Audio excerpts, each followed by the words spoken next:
जैसे चूहे महुआ राजा चूहे मोर जवानी, जैसे चूहे महुआ राजा चूहे मोर जवानी। हाय रे गरमिया छोड़ाई देला पानी, हाय रे गरमिया छोड़ाई देला पानी। तो हेलो दोस्तों, आपका स्वागत है हमारे YouTube channel writer Mahesh Prajapati में। तो दोस्तों, आज हम इसी सॉन्ग पर एक लोकगीत सॉन्ग लेकर आए हैं जो फुल और फ्री है, काफ़ी अच्छा मैटर है। तो चलिए स्टार्ट करते हैं बिना समय गवाए मुखड़े के साथ।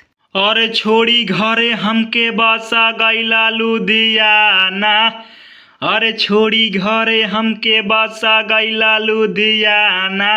जैसे सूखे महुआ राजा सूखे मोर खजाना, जैसे सूखे महुआ राजा सूखे मोर खजाना। देखी के देवरा मारा तारे हमके ताना, जैसे सूखे महुआ राजा सूखे मोर खजाना। अंतरा फर्स्ट।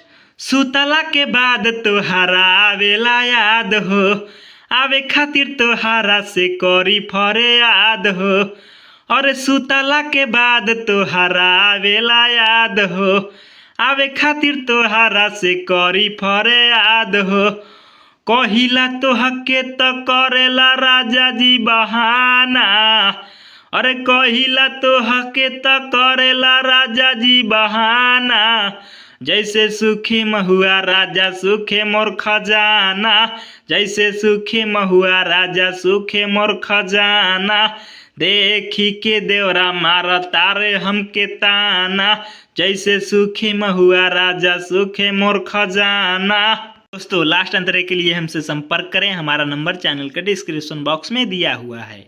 तो दोस्तों, इसी तरह का फुल और फ्री सॉन्ग पाने के लिए हमारे चैनल को सब्सक्राइब करें और वीडियो को लाइक करें। तो चलिए मिलते हैं किसी नेक्स्ट वीडियो में किसी नए ट्रैक के साथ, तब तक के लिए बाय।